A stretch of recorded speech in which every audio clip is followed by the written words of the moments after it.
Muy feliz año, hermanos, feliz año nuevo. Como siempre, un honor poder estar acá entre ustedes enseñando la palabra.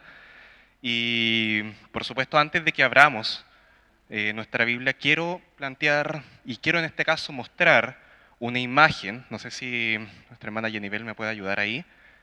Quiero que la veamos, que la contemplemos, que tratemos de entender al menos qué es lo que es esa cosa. Probablemente algo difícil. No sé si alguien se atreve a decir, no que me diga, pero por lo menos que me levante la mano alguien que sepa lo que es. Creo que el 0% supo lo que es. Ahora imaginemos una situación un poquito complicada que nos citan, nos llaman a nosotros, a uno de ustedes, supongamos, cada uno imagine su caso, y están ahí frente a un montón de gente y le dicen, bueno, te citamos acá para que arregles esto. Mira, tiene una avería, tiene un desperfecto, no está funcionando bien, y nos dijeron que tú podías solucionarlo. Y tú quedas ahí como, ni siquiera sé cómo se llama. ¿Qué es eso? Y que probablemente sea lo que hagas, vas a tocarte la cabeza, vas a mirar para otro lado, buscando una salida, buscando algún culpable. Y en resumen, va a ser una situación que podríamos llamar gravosa. Una situación gravosa. Ahora imaginemos que la situación cambie un poco, quizá no es eso, quizá es otra, y quiero que cambiemos de imagen, otra cosa que sí podríamos identificar, no sé si ustedes saben ahí qué es lo que se está arreglando en esa imagen. ¿Alguien sabe? ¿Podría levantar la mano el que sabe lo que es al menos? Es ropa, es ropa, simplemente. Mira otra imagen, si me puedes ahí ayudar con la siguiente, en ese caso es un automóvil, un vehículo. Quizás puede ser algo que te gusta, algo que te apasiona, y te dicen, bueno, ahora arregla eso y tú al menos sabes lo que es. Y otra más, y ahí podría la lista seguir, muchas otras cosas que podríamos estar restaurando, que nos pusieran esa presión y la situación ya no sería tan gravosa. Podríamos sumarle que nos gusta, que nos apasiona. Ahora, a pesar de que puede ser difícil, podría seguir siendo difícil, pero cuando nos gusta la tarea se hace más llevadera. Ahora sumémosle que hay otra cosa, una motivación, hay una paga y la paga es buena, o que al hacer eso estás ayudando a alguien a quien amas, al arreglar eso, o te están evaluando quizás por restaurar lo que está ahí, o a eso podríamos sumarle más todavía de que hay alguien que está al lado tuyo que te va a estar ayudando, que te va a estar motivando, un guía en todo esto. Entonces la situación ya no es tan gravosa. Ahora, nosotros como cristianos no nos enfrentamos a cosas como esta día a día, no es el deber principal que Dios nos está dando, pero sí nos enfrentamos a situaciones en donde tenemos que cumplir las tareas del Señor en relación a nuestro comportamiento, nuestras obras, lo que debemos evitar, lo que debemos hacer, lo que debemos seguir, etcétera. Y probablemente cada uno pueda identificar cosas para las que no se sientan tan aptos, que puedan ser más difíciles, cosas que dicen, eso yo no puedo, eso es difícil para mí, eso es gravoso. ¿Y cómo podemos salir victoriosos cuando el Señor nos está diciendo que tenemos que obedecerle, que tenemos que guardar sus mandamientos, pero lo que está frente a nosotros es algo difícil? ¿O acaso toda la vida vamos a estar en esa constante derrota de que hay cosas que para mí son imposibles? O las puedo hacer, claro, puedo llevarlas a cabo, pero es una verdadera tortura. Evidentemente nosotros, en la obediencia al Señor, no vamos a alcanzar la verdadera perfección, pero sí podemos llegar a un estado donde la obediencia que presentemos ante nuestro Dios sea algo que nos satisfaga, sea algo que hagamos con gozo, a pesar de que no sea perfecto.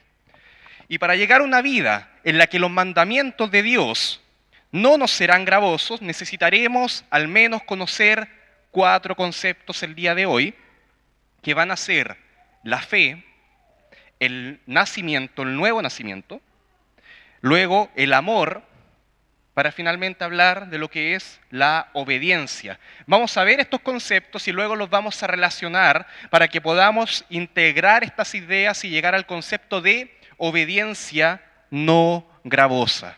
Una obediencia que no sea gravosa, que no sea una tortura, que no sea algo imposible para nosotros. Por tanto, quiero que vayamos ahora a la palabra del Señor y vayamos a la primera carta de Juan y llegamos ya. A través de todo este año hemos estado en todos los capítulos y llegamos ahora al capítulo 5. Y quiero que leamos Primera de Juan, capítulo 5, desde los versículos 1 al 3. Vamos a leer el texto y luego vamos a orar. Primera de Juan, capítulo 5, versículo 1 al 3. Todo aquel que cree que Jesús es el Cristo es nacido de Dios. Y todo aquel que ama al que engendró, ama también al que ha sido engendrado por él. En esto conocemos que amamos a los hijos de Dios, cuando amamos a Dios y guardamos sus mandamientos. Pues este es el amor a Dios, que guardemos sus mandamientos, y sus mandamientos no son gravosos. Amado Dios, amado Padre Celestial, queremos encomendar este tiempo ahora delante de tu palabra, escuchando tu voz. Queremos, Padre Santo, que en este caso me uses para exponer cuál es tu voluntad y cómo podemos cumplirla de una forma que no nos sea gravosa, que no nos sea algo imposible para lo cual no estamos capacitados, sino que podamos comprender que en ti podemos, Señor, que en ti podemos agradarte y podemos tener la vida que tú esperas de nosotros. Padre Santo, quiero dejar todo esto, tanto mis palabras como los oídos y la concentración de mis hermanos, en el nombre de Jesús. Amén. Y bien, el primer concepto que vamos a ver es el de fe, porque el texto comienza diciendo todo aquel que cree que Jesús es el Cristo. Ahí está el primer concepto, la fe. ¿Y por qué Juan comienza escribiendo esto? Precisamente esta frase. Porque él, a lo largo de toda su carta, viene hablando precisamente de quiénes son los que son de Dios y quiénes no. Quiénes son los que son de Cristo y quiénes no. Quiénes son los que permanecen en el Espíritu y quiénes no. Por tanto, ahora la pregunta es, ¿quién es tu hermano? ¿Quién es tu hermano? Y a eso debiéramos responder, mi hermano es todo aquel que cree que Jesús es el Cristo. Entonces, esa es la fe que tenemos que tener. ¿Quién es mi hermano? El que ha nacido de nuevo. ¿Quién es el que ha nacido de nuevo? El que tiene fe en Jesucristo. ¿Y qué es la fe? Según Hebreos 11.1, la fe es la certeza de lo que se espera, la convicción de lo que no se ve. Es la certeza, la seguridad en aquello que todavía no tenemos presencialmente delante de nosotros, pero que aún así tenemos convicción, es algo que podemos probar, comprobar, a pesar de que no lo podemos ver. Por tanto, es algo que no lo vemos, pero sí es racional, es lógico. No es una fe irracional, no es una simple superstición. Ahora con el tema del mundial y todo eso, que ya terminó por si acaso, conocí, bueno, me interioricé un poquito más en lo que era el tema de la mufa. Y en países, sobre todo en Argentina, que se daba bien fuerte esto, hay situaciones en donde se relaciona la derrota de un equipo con la presencia de alguien en el estadio, un sujeto X que estaba ahí, o siquiera viendo el partido por la televisión. Entonces dicen, si se cobró ese penal que nunca fue porque estaba fulanito de tal en el estadio o porque tal mujer estaba viendo el partido por la tele al menos. ¿Cuál es la relación lógica de eso? Ninguna. Son cosas que finalmente vamos a llegar en un momento a decir porque sí, porque me dio la impresión de que podía ser así. O cosas que cábalas que hacen otros para el año nuevo, y dicen que si hacen eso les va a ir bien en tal cosa, lo que sea. ¿Y cuál es el sentido de eso? Ninguno. Eso es una fe irracional.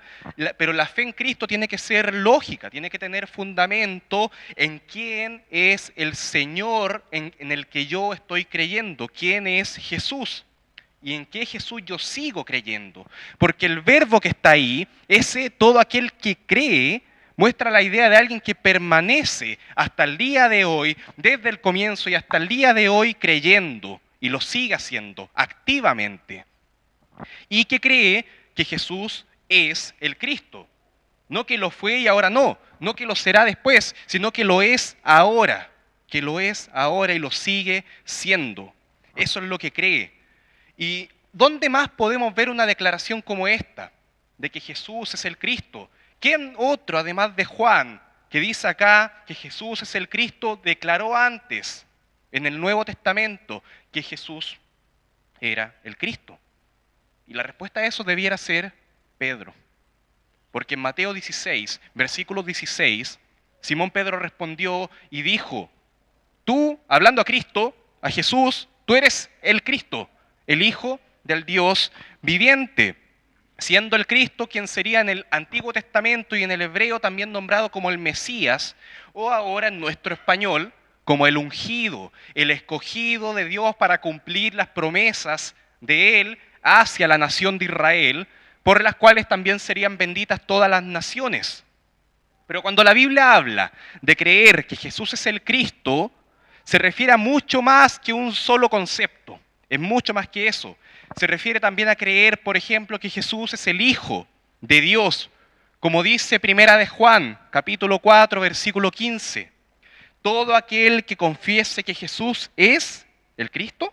No, acá dice otra cosa, acá dice todo aquel que confiese que Jesús es el Hijo de Dios, Dios permanece en Él y Él en Dios. Todo aquel que cree que es el Hijo de Dios, el representante de la triunidad de Dios entre nosotros, el enviado por Dios para estar entre los hombres, aquel, el único que podía manifestar visiblemente al Dios invisible, era el Hijo de Dios, y el único que podía cumplir el plan para salvar a los pecadores era el Hijo de Dios, el único. Por eso también se le llama el unigénito Hijo de Dios.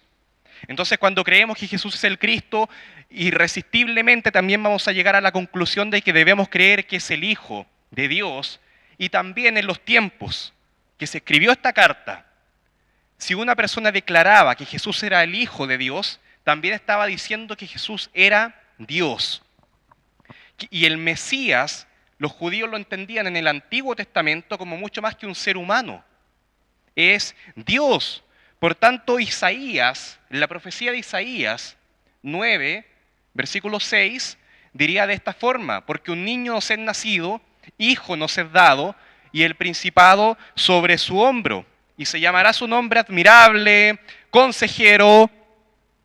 ¿Qué dice ahora? Dios fuerte. Ese es el Mesías, aquel que se sentaría sobre el trono de David y reinaría por siempre. Que precisamente el versículo que viene después dice eso. El Mesías también era Dios fuerte. Y no solamente era Dios, sino que cuando uno declara que Jesús es el Cristo y el Hijo de Dios, también está declarando que Jesús era Dios encarnado, manifestado en carne. Y Juan lo ponía precisamente al mismo nivel. Cuando declaraba que Jesús era el Cristo, así también le daba la misma importancia declarar y confesar que Jesús había venido en carne. Primera de Juan, capítulo 4, versículo 2. En esto conoced el Espíritu de Dios. Todo espíritu que confiesa, miren ahora lo que está confesando acá, que Jesucristo ha venido en carne. Es de Dios. Jesucristo no solamente era Dios, quizá lejano a nosotros, no, sino que era Dios entre nosotros, como un hombre capaz de conocer nuestra condición y de compadecerse de los pecadores, capaz de morir por los pecadores al ser sin pecado, como un cordero sin mancha. Nuestra fe tiene que estar puesta en que Jesús es el Cristo, que Jesús es el Hijo de Dios y también que Jesús, siendo Dios, se encarnó como un hombre para morir por nosotros. Y podríamos seguir. Jesús también es el Salvador. En 1 de Timoteo 2, versículo 5, dice, porque hay un solo Dios y un solo mediador entre Dios y la otra parte y los hombres. ¿Y quién es ese? Jesucristo, hombre, el cual se dio a sí mismo en rescate por todos, de lo cual se dio testimonio a su debido tiempo. Entonces Jesucristo era la conexión entre su naturaleza divina de ser Dios y la parte en que era hombre. Podía conectar esas dos como mediador, esas dos partes y unirlas para que fuera el mediador y el único que podría rescatarnos, siendo Dios y siendo hombre. Y también en primera de Juan 4:14 dice, y nosotros hemos visto y testificamos que el Padre ha enviado al Hijo. Bien, ya sabemos quién es el Hijo, Jesucristo, el Salvador del mundo, el único Salvador, el único nombre en quien los hombres pueden ser salvos y el único que produce salvación. Entonces, confesar que Jesús es el Cristo nos lleva también a la idea de que Jesús es el Salvador, y eso nos lleva ahora a la idea de que somos pecadores, que necesitamos ser perdonados. Y nos lleva a la idea de que estamos delante de un juicio y necesitamos ser justificados. Y nos lleva también a la idea de que estamos condenados y necesitamos ser librados. Necesitamos un Salvador.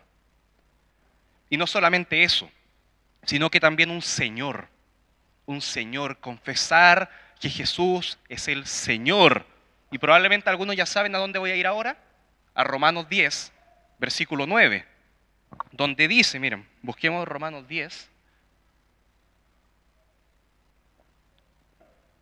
versículo 9, que si confesares con tu boca que Jesús es ahora, ¿qué cosa? El Señor.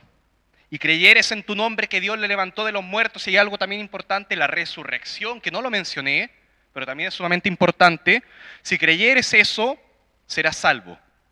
Porque con el corazón se cree para justicia, pero con la boca se confiesa para salvación. Y cualquier persona podría creer, incluso los demonios podrían creer que Jesús es el Cristo y que Jesús es un Salvador, que Jesús es Dios, que Jesús se encarnó, incluso los demonios. Pero no todos podrían verlo a Él como un Señor, y al ver a Jesús como un Señor, verme a mí también como siervo. Cuando lo vemos a Él como Señor, irremediablemente también nos vemos a nosotros como siervos de ese Señor. No hay Señor sin siervos.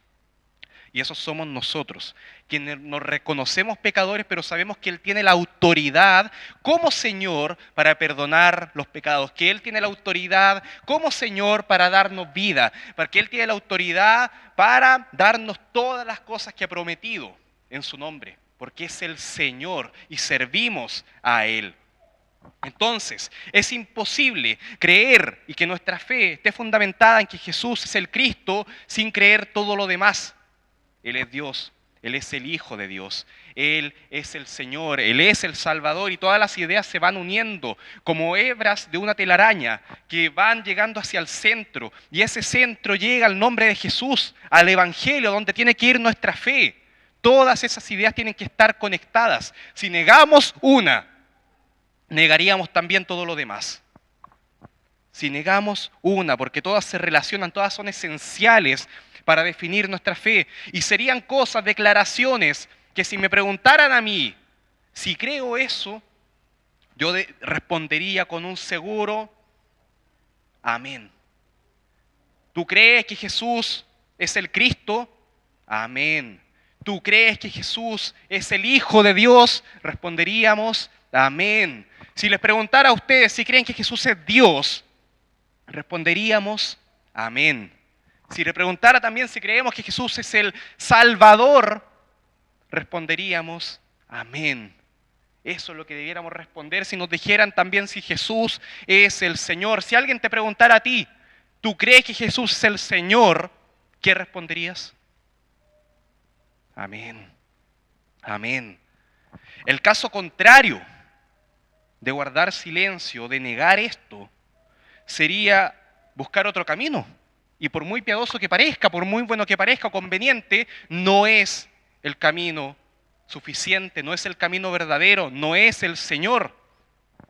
Y nos pondría en la misma condición que aparece ahí en Primera de Juan, capítulo 2, versículo 22. ¿Quién es el mentiroso? Sino el que niega que Jesús es el Cristo. Este es anticristo, el que niega al Padre y al Hijo. Todo aquel que niega al Hijo tampoco tiene al Padre, pero el que confiesa al Hijo tiene también al Padre. Y cada vez que negamos que Jesús es el Cristo, claro, negamos todo lo demás, pero también estamos negando al Padre que lo envió. Y cuando negamos también a Dios, al Cristo, también estamos negando al Espíritu, que nos da la fe para creer en Él. Involucra también eso, la negación de la obra del Espíritu Santo, que es precisamente lo que veremos ahora, el nacimiento. El segundo concepto, para que podamos integrarlo en esta idea hacia una obediencia no gravosa, es el nacimiento, ser nacido de Dios.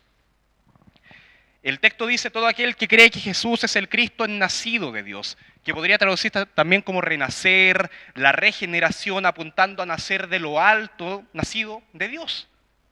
Es lo que permite que alguien que no creía que Jesús es el Cristo, ahora lo crea. Que alguien que no podía confiar en Dios, ahora lo haga. Que alguien que no amaba a Jesucristo, que no amaba a Dios, ahora lo ame.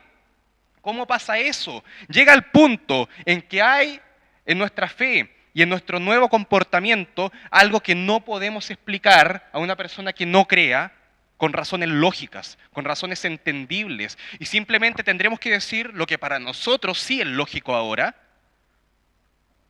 ¿Por qué te comportas así si antes no lo hacías? Porque creo que el Señor me dice que tengo que hacerlo. ¿Por qué ahora no haces esto que antes sí hacías? Porque la palabra de Dios me dice que no debo hacerlo.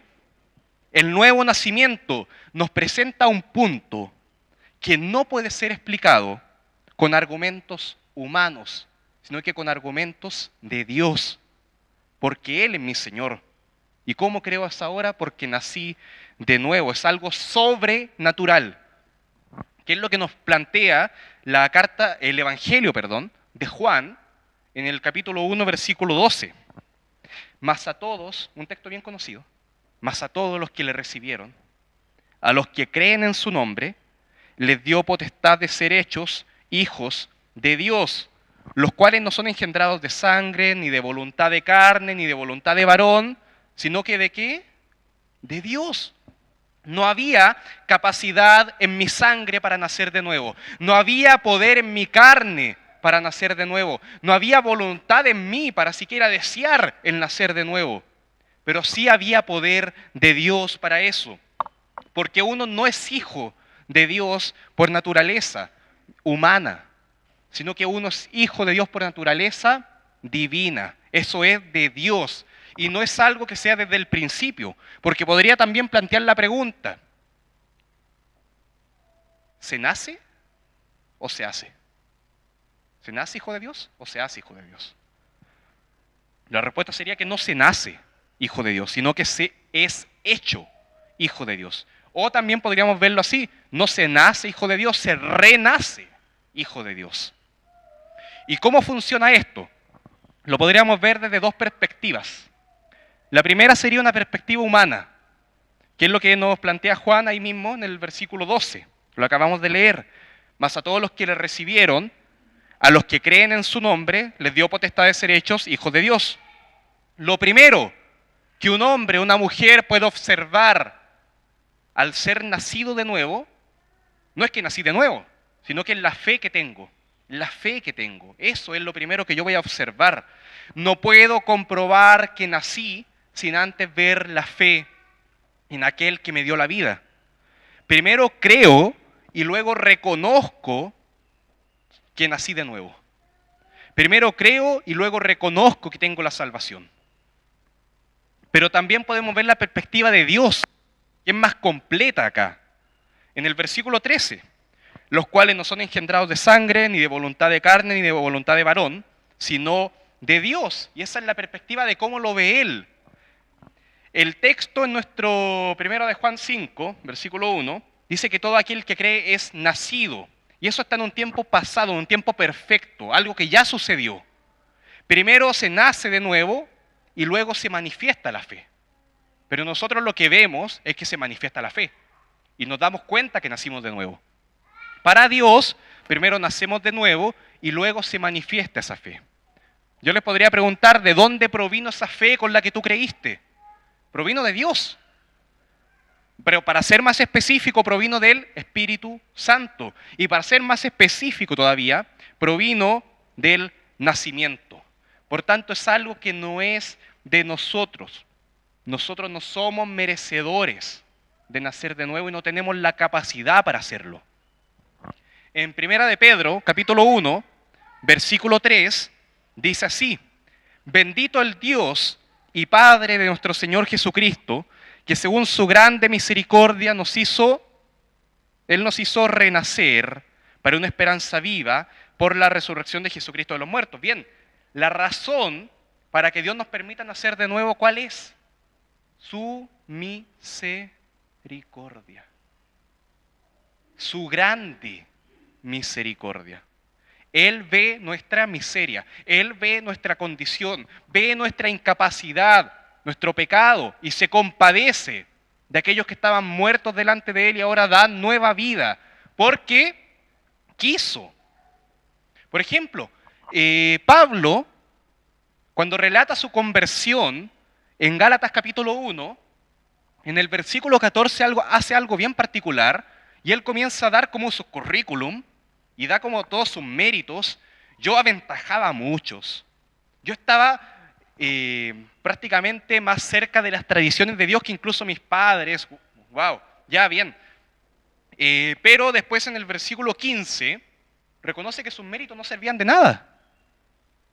Todo era gracia y misericordia de Dios. Y cualquier obra de justicia que él pusiera, que intentara poner para ganarse el favor de Dios, era algo para Dios como un simple trapo de inmundicia. No servía, no lo iba a aceptar. Solamente nació de nuevo porque Dios quiso. ¿Y para qué? Quizás sus obras de justicia no lo llevaron ni no le permitieron nacer de nuevo. Pero ahora que nació de nuevo, ahora sí podía vivir para la justicia. Noten que no es así, no es justicia, mis obras para nacer de nuevo, sino que nací de nuevo para buenas obras. En Primera de Juan, capítulo 2, versículo 29, dice: si sabéis que Él es justo, sabed también que todo el que hace justicia es nacido de Él. Nuevamente, no se nace por hacer justicia, sino que la persona que es nacida manifiesta esa justicia y persevera en esa justicia. La perseverancia en la fe y en cómo manifiestas esa fe es lo que proporciona la evidencia, lo que nos da la evidencia de que nacimos de nuevo. Una fe que tenemos que es verdadera, de un nuevo nacimiento, se manifiesta, se nota, se evidencia. Y va mucho más allá de la bondad humana, de la moralidad humanista. No es que sea malo eso, pero acá estamos hablando de la justicia de Dios. Es un asunto de naturaleza que ha cambiado algo en mí y en mis deseos. Así como las hormigas, por naturaleza, trabajan, los hijos de Dios sirven al Señor. Así como todo ser vivo busca alimentarse por naturaleza, los hijos del Señor buscan la justicia de Dios en su palabra. Ahí está su alimento. Así como las aves por naturaleza cantan, los hijos de Dios que nacieron de Él alaban y adoran al Señor. Y se podría también aplicar al revés.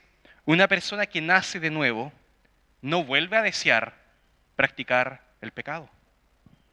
Imaginen una persona que va subiendo una montaña, pero la está subiendo de forma descuidada. Y por ese descuido tropieza y está a punto de caer. ¿Qué pasa ahí? Por la misericordia simplemente de Dios, alguien extiende su mano y lo rescata. Estaba cayendo por el barranco, pero alguien lo rescató. Y ahora está arriba. ¿Qué creen ustedes que es lo que haría una vez que sale? Que ya no está en peligro. Yo creo que abrazaría la montaña, abrazaría una roca o abrazaría al que lo rescató, pero se quisiera sujetar de algo. No va a querer caerse de nuevo.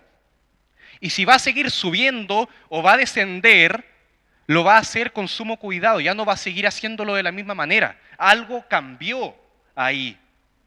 Algo cambió. Entonces, a pesar de que, a menos que sea un irresponsable y quiera seguir subiendo de la misma forma y se va a caer, no, ahora va a cambiar su forma y sería raro que volviera a subir de forma descuidada. Sería extraño volver a la misma actitud.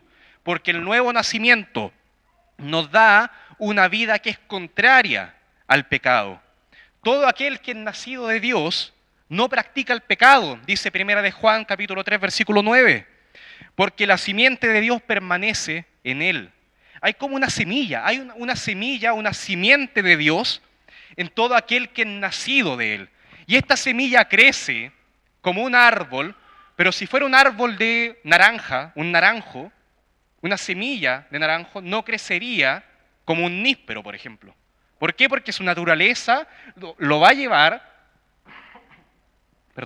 su naturaleza lo va a llevar a que crezca como un naranjo y no como un níspero, no como una higuera, no como otro árbol, sino como ese árbol. Y ese árbol va a estar inclinado ahora no hacia el pecado, no va a crecer hacia el pecado, sino que va a crecer buscando la luz, buscando a Dios, buscando la vida que Dios nos da y que se inclina hacia el amor. En Primera de Juan, capítulo 4, versículo 7, un versículo sumamente conocido: amados, amémonos unos a otros, porque el amor es de Dios. Todo aquel que ama, noten eso, palabra que ya hemos visto bastante hoy día, es nacido de Dios y conoce a Dios. Y ese amor, precisamente, que está relacionado con el nacimiento y que es evidencia del nacimiento, lo veremos de inmediato, que es nuestro tercer concepto. Todo aquel que ama al que engendró, ama también al que ha sido engendrado por él. Dice nuestro texto en Primera de Juan capítulo 4, capítulo 5, versículo 1.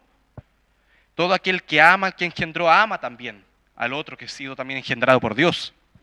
El amor, por definición, lo podríamos definir como buscar el bienestar de otro a pesar de que no se lo merezca, a pesar de que no haya razones para hacerlo, o incluso a pesar de que haya razones para hacer completamente lo contrario. En el caso, cuando decimos que amamos a Dios, no le estamos dando a Dios algo que Él necesite, sino que le estamos dando a Dios el reconocimiento por lo que Dios es y por lo que Dios ha hecho y seguirá haciendo. Por tanto, lo adoramos a Él, le rendimos honor, le buscamos rendir obediencia a Dios. Y esa es la forma en que amamos a Él. Pero cuando hablamos de amar a los hermanos, podríamos también hablar de dar los cuidados, la provisión, la comunión a los hermanos, la edificación, la corrección, cuidarlos, amarlos.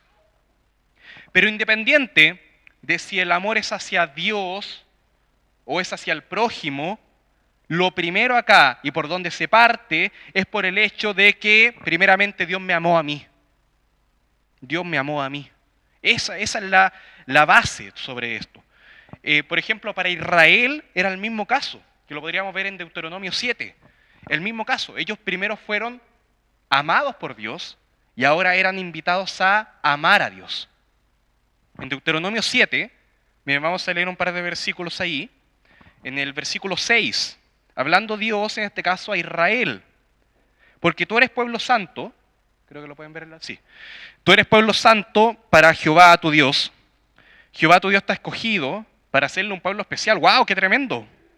Israel, eres genial. Más que todos los pueblos que están sobre la tierra. Versículo 7.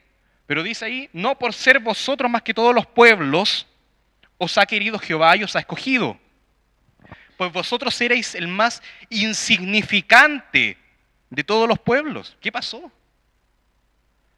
En el versículo 8, sino por cuanto Jehová os amó. Ahí está la razón de todo. Y ahí está el primer paso y la raíz.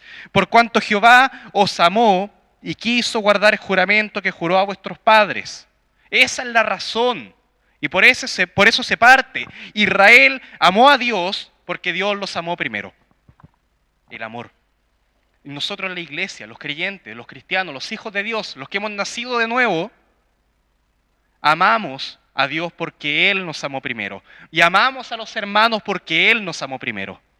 Sin tener conciencia, sin haber experimentado eso, no podríamos avanzar hacia un amor a otros. Y al igual que la fe, ese amor va a ser una evidencia de que nací de nuevo. No es un requisito para nacer de nuevo. Quiero recalcar esa idea. En Primera de Juan capítulo 3, versículo 14, dice así: nosotros sabemos que hemos pasado de muerte a vida en que amamos a los hermanos. Ahí está la evidencia. El que no ama a su hermano permanece en muerte. Tenemos a un Dios acá que ama a pecadores, que ama a personas inmerecedoras de que lo ame, que no merecen ser amadas. ¿Cómo debiéramos también responder nosotros a eso? Agradeciendo a Dios porque nos ha amado a nosotros, que no tenemos ninguna razón para ser amados, pero también amando a los pecadores como Dios los amó. ¿Y con qué tipo de amor? Miren, en el griego, que fue el idioma en que se escribió esta carta de Primera de Juan, habían varios conceptos para referirse al amor. Por una parte estaba la palabra filia, que se refería al amor entre amigos. Por otra parte estaba el amor eros, que se refería a el amor entre una pareja, un amor de pasión. También estaba el amor estorge, que era el amor entre una familia, más específicamente de un padre hacia su hijo. Y también estaba el amor ágape, que era el amor desinteresado, que también se podría traducir como caridad, un amor sacrificial, que los cristianos no dudaron en relacionar de inmediato con el amor de Dios, y que el Espíritu los movió a decir que el amor de Dios era ese ágape. Esa es la palabra que Primera de Pedro, capítulo 1, versículo 22, relacionó como un amor no fingido y un amor entrañable. Primera de Pedro 1, 22, habiendo purificado vuestras almas por la obediencia a la verdad, mediante el Espíritu para el amor fraternal, no fingido. Amaos a unos a otros entrañablemente, siendo, en el versículo 23, una palabra clave ahí, siendo renacidos.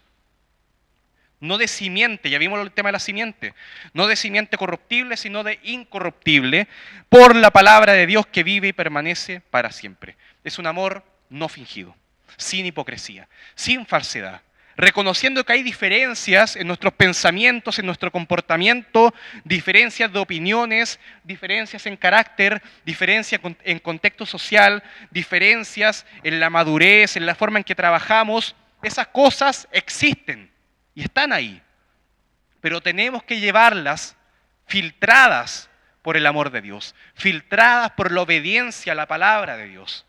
Y así esas cosas podrían ser más, que lo vamos a ver más adelante, llevaderas, cuando son encaminadas deseando una edificación de la iglesia, que crezcan.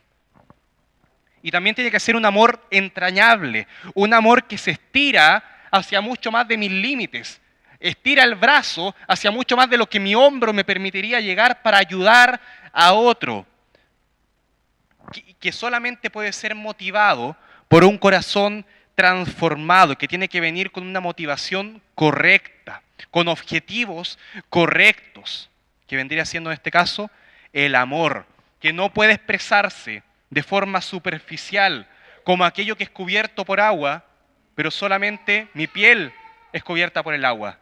No llega hacia más. Es diferente a como sería una esponja, donde cada fibra de esa esponja, si la mojamos, va a ser cubierta con agua. Va a ser completamente invadida por esa agua. Así tiene que ser nuestro amor, que no sea algo superficial, que invada solamente una parte de nuestra vida, sino que invada cada fibra de nuestro cuerpo. Y en el versículo 2 de Primera de Juan 5, que es nuestro texto, dice, en esto conocemos que amamos a los hijos de Dios, cuando amamos a Dios. Y en otras partes se podría ver al revés. En esto conocemos que amamos a Dios, cuando amamos a los hermanos. Entonces el amor de Dios es algo que está inseparablemente unido al amor a los hermanos. No podemos divorciar esas dos ideas, el amor a los hermanos y el amor a Dios. Es algo inseparable. Por tanto, decir que yo creo en Dios y amo a Dios y sigo a Dios, pero no amo a la iglesia, eso no tiene fundamentos. En la Escritura diría que eso está completamente mal. Debemos amar a Dios y por tanto amar también a la iglesia. Razones hay para amar a Dios, razones para amar a la iglesia también hay, pero también podemos ver defectos, podemos ver cosas que nos van a llevar a concluir que no merecen ser amados o que yo no merezco ser amado.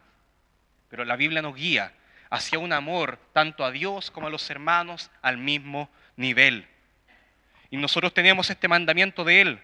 El que ama a Dios, ame también a su hermano, que es lo que dice Primera de Juan 4, versículo 21.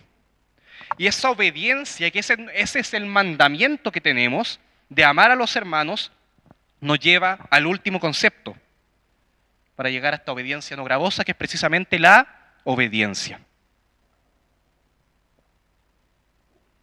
El texto dice, en esto conocemos, en el capítulo 5, versículo 2, en esto conocemos que amamos a los hijos de Dios, cuando amamos a Dios y guardamos sus mandamientos, cuando buscamos seguir la voluntad de Dios para nuestra vida, lo que a Dios agrada y desechar lo que a Dios desagrada, cuando buscamos seguir las instrucciones de la palabra de Dios para nosotros.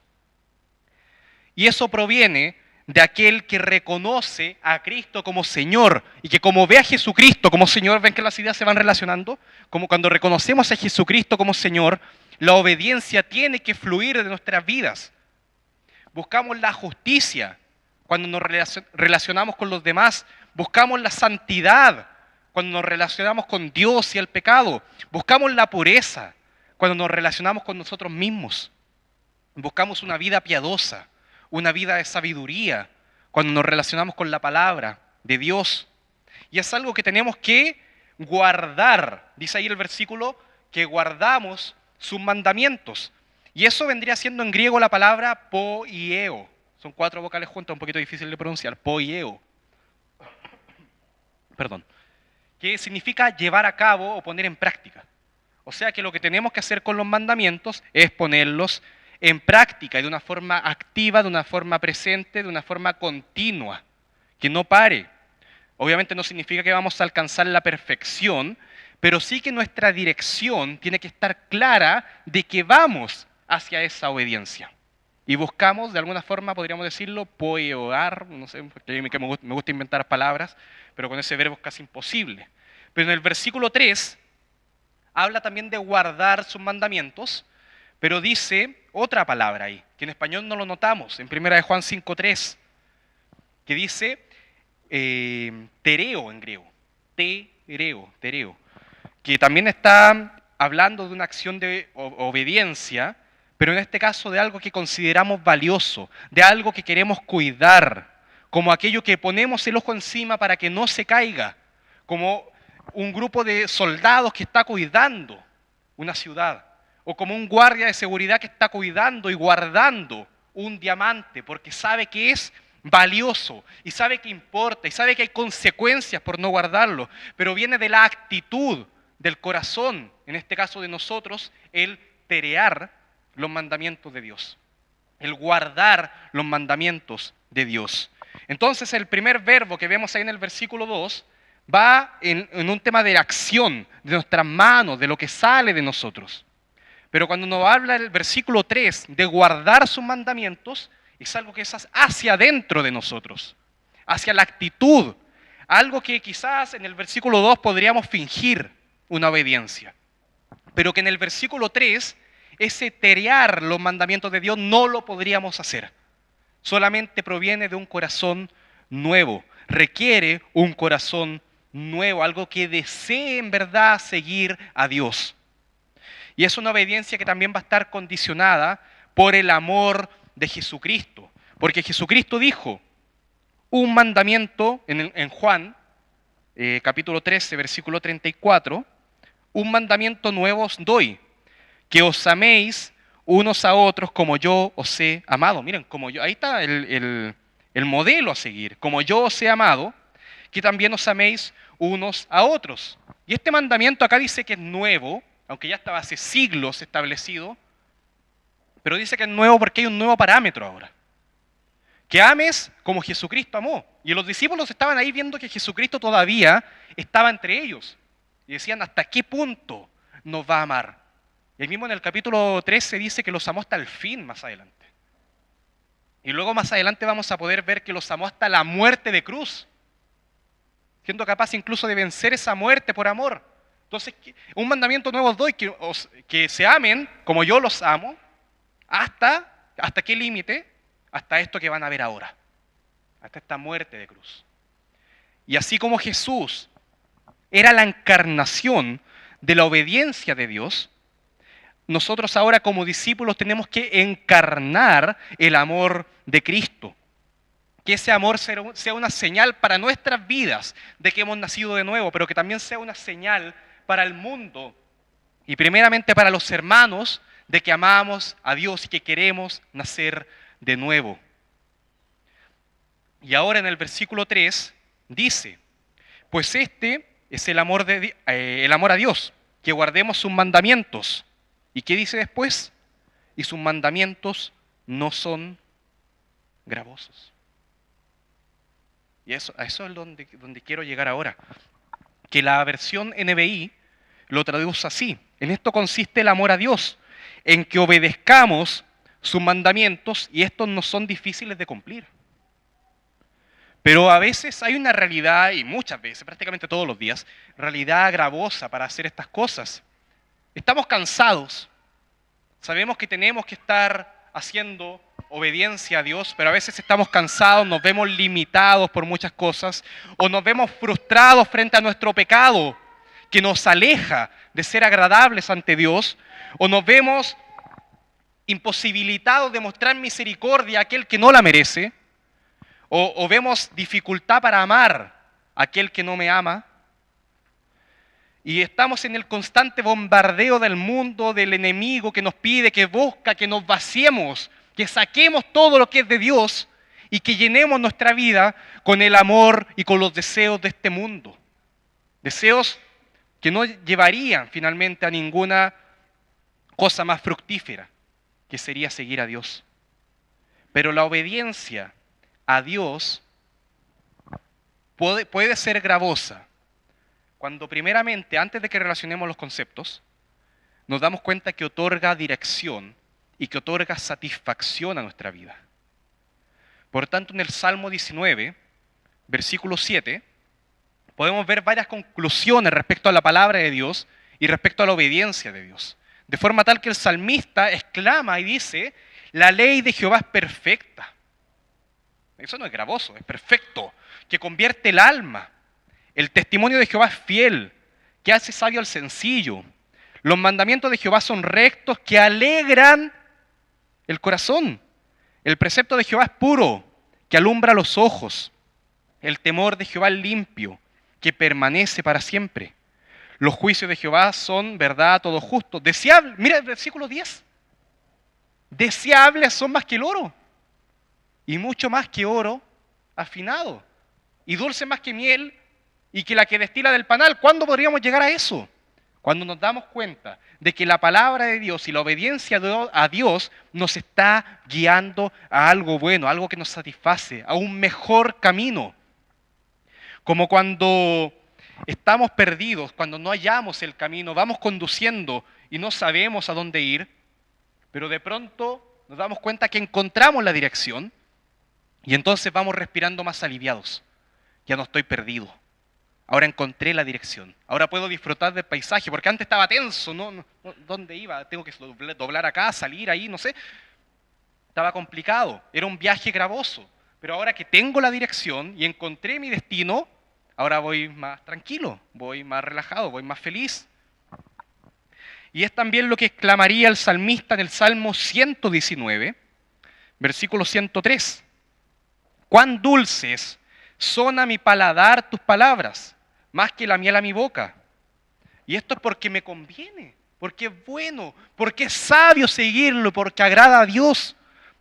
De tus mandamientos he adquirido inteligencia, por tanto he aborrecido todo camino de mentira. ¿Podemos llegar a un estado en el que los mandamientos de Dios no sean gravosos? Yo creo que sí. Cuando conocemos lo que tenemos enfrente. ¿Recuerdan cuando estábamos frente a esa máquina que nos decían que teníamos que restaurar y no sabíamos cómo hacerlo? No sabíamos lo que era, pero cuando ya al menos pudiéramos saber lo que es y cómo funciona y cómo arreglarlo, cambia la situación. Ahora, cuando nosotros estamos ante Dios y sabemos cómo Él es y sabemos cuál es la obediencia que tenemos que seguir, la situación cambia, porque sabemos dónde estamos seguros y sabemos la obediencia que tenemos que seguir. Pero cambiaría más todavía, yo decía, si quizás no era esa máquina, sino que era algo que nos gustara, algo que nos apasionara. Y para eso ahora necesitamos integrar el concepto no solamente de la fe en Jesucristo, aquella fe y aquella obediencia que tenemos que tener, sino que también el nacer de nuevo. Porque cuando nazco de nuevo, mis deseos cambian. Ya no quiero hacer lo malo, sino que quiero hacer lo bueno, y lo bueno para Dios. Y ya no es algo gravoso, porque mi corazón se está inclinando a esas cosas. Obviamente hay una lucha ahí, pero el primer paso es nacer de nuevo. Una persona que no nace de nuevo no puede experimentar una obediencia no gravosa. Entonces, si no has nacido de nuevo, no busques la obediencia sin antes buscar la fe que te va a dar y te va a guiar a ese nacimiento nuevo. Y tiene que haber también, yo decía, una motivación correcta. Yo mencionaba que quizás si te pagaban por arreglar eso, o quizás hacías un bien a otro, bien. Pero cuando tu motivación para seguir los mandamientos de Dios es el amor, incluso cuando el mandamiento en sí es el amor, la motivación cambia. La motivación te va a guiar a una obediencia que en verdad quieres hacerla, que necesitas hacerla. Necesitas manifestar esa obediencia a Dios.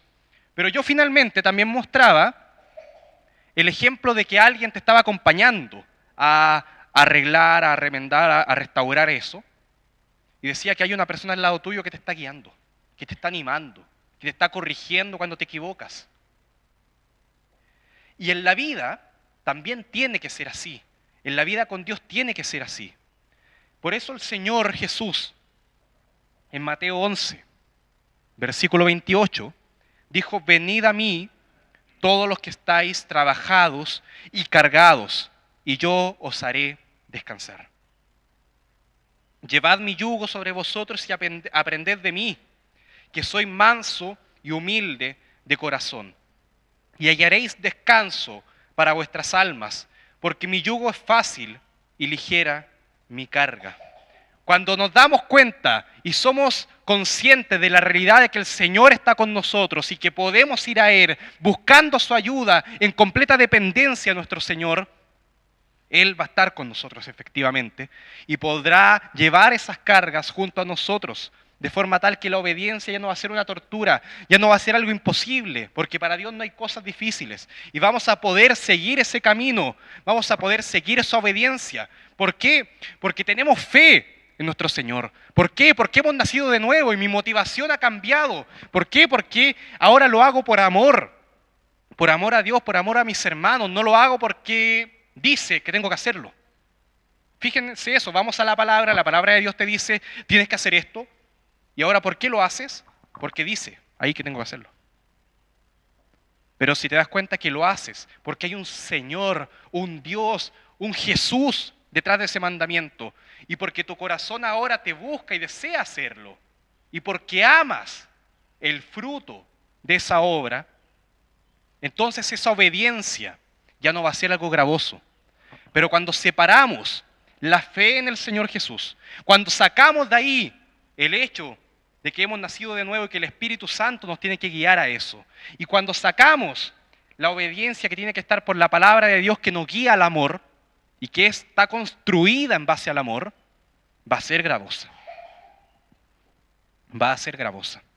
Necesitamos depender de eso, unir esas ideas, esa completa dependencia al Señor, al Espíritu, al Padre, a la palabra de Dios. Si sacamos de nuestra vida eso, estaremos mal.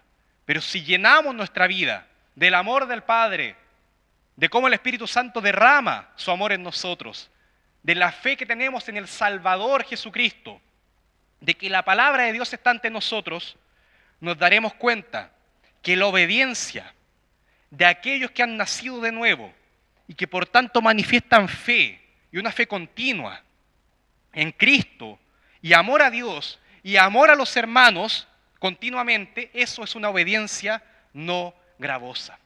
Por tanto, hermano, quiero que oremos para que en nuestra vida se manifiesten estas cosas, que se fortalezca nuestra fe, que se fortalezca la obra del Espíritu Santo por la que nacimos de nuevo, que se fortalezca nuestro amor y crezca eso, y que también nuestra vida esté inundada de un deseo de obedecer la palabra de nuestro Señor. Oremos ante nuestro Dios. Amado Padre, sabemos que estamos en situaciones difíciles día tras día, donde nuestro ánimo decae, nuestras fuerzas decaen. Pero Señor, te pido que en nuestro corazón, en el mío y en el de aquellos que han escuchado también esta palabra, busquemos dependencia de ti, que podamos ir a nuestro Señor Jesucristo, que podamos abundar en ese amor. Señor, no merecemos, Señor, de tu amor, no merecemos tu gracia, no merecemos la salvación por la cual nos gozamos hoy día, pero en ti lo tenemos, Señor, y ahora somos siervos tuyos, porque te reconocemos como Cristo y Señor de nuestra vida, porque sabemos, Señor, también ahora que tenemos que amar a los hermanos, que tenemos que amarte a ti. Guíanos, Señor, y fortalécenos para que esto no sea algo gravoso, para que no sea algo imposible de seguir, sino que sea algo que podamos hacer con pasión, con gusto, con alegría, que podamos decir finalmente y concluir nuestra vida diciendo cuán deseoso y cuán maravilloso ha sido seguirte en cada uno de nuestros pasos.